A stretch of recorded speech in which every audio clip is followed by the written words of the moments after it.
بسم اللہ الرحمن الرحیم۔ جس بندر پر جادو ہوتا ہے اس پر یہ 5 علامات ضرور ظاہر ہوتی ہیں۔ جادو کا اثر آپ صلی اللہ علیہ وسلم کے اوپر بھی ہوا ہے اور ان پر علامات ظاہر ہوتی ہیں۔ قرآن مجید میں اللہ تعالیٰ کا ارشاد ہے،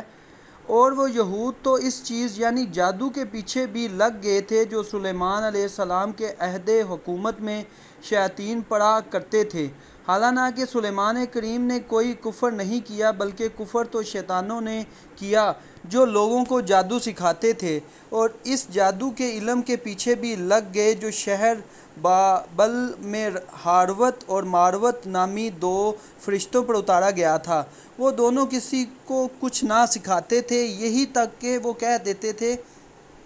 کہ ہم تو محض آزمائش کے لیے ہیں، سو تم اس پر انعقاد رکھ کر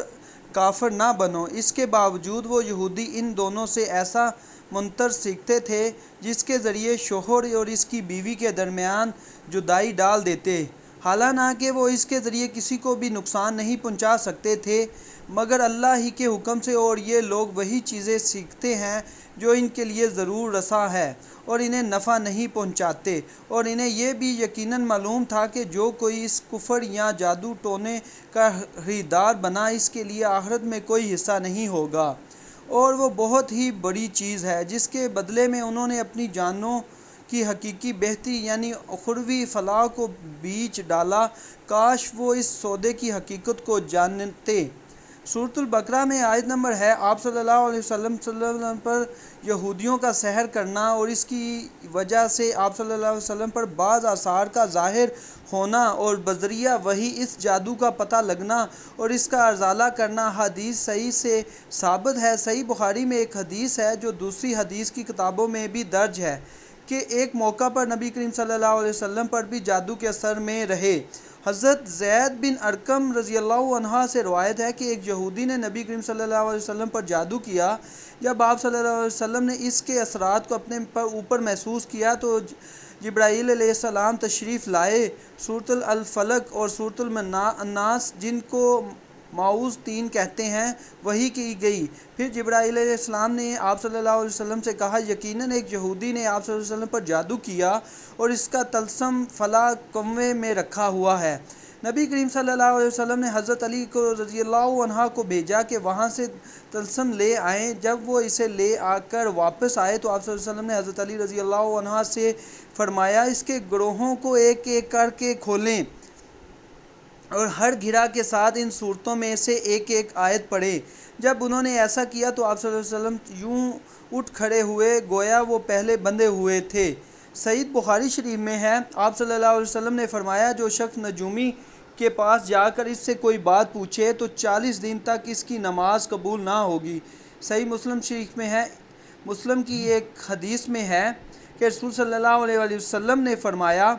کہ شیطان اپنے ایجنٹوں کے بڑے بڑے کارناموں میں یہ خوش نہیں ہوتا، لیکن اس بات پر بہت خوش ہوتا ہے کہ اس کا کوئی پیروکار میاں بیوی کے درمیان تفرق کروا دے۔ حضرت ابو ہریرہ رضی اللہ عنہ سے روایت ہے کہ رسول صلی اللہ علیہ وسلم نے فرمایا، جو کسی کاہن کے پاس آیا اور اس کی بات کی تصدیق کی تو اس نے اس چیز کا انکار کیا جو محمد صلی اللہ علیہ وآلہ وسلم پر نازل ہوئی۔ اسلام میں جادو سیکھنا اور جادو کرنا دونوں کو کفر قرار دیا گیا ہے، اس لیے جو کوئی بھی جادو کرتا ہو اس کے لیے شریعت میں بہت سخت سزا رکھی گئی ہے۔ اگر کوئی جادو پر عمل کرتا ہوا پکڑا جائے اور وہ توبہ نہ کرے اور جادو کرنا نہ چھوڑے تو اس کی سزا موت ہے۔ اس قانون کی بنیاد پر اللہ کے رسول صلی اللہ علیہ وسلم کی حدیث ہے جس کی راوی حضرت جنبم بن عقاب رضی اللہ عنہ، نبی کریم صلی اللہ علیہ وسلم نے فرمایا، جادوگر کے لیے مقرر کردہ سزا یہ ہے کہ اسے تلوار سے قتل کر دیا جائے۔ اس قانون پر خلفائے راشدین سختی سے عمل کیا۔ جادو کا اثر تب واقع ہوتا ہے جب اللہ تعالیٰ کا حکم ہو، چنانکہ کائنات کی ہر چیز اللہ تعالیٰ کے حکم کے محتاج ہے۔ جادو اکرم صلی اللہ علیہ وسلم پر بھی کیا گیا تھا لیکن اللہ تعالیٰ نے آپ صلی اللہ علیہ وسلم کو اس کے شر سے محفوظ رکھا، اور امت کے لیے یہ آسانی ہوئی کہ آپ صلی اللہ علیہ وسلم کے طفیل امت کو جادو کا علاج بتایا گیا۔ حضرت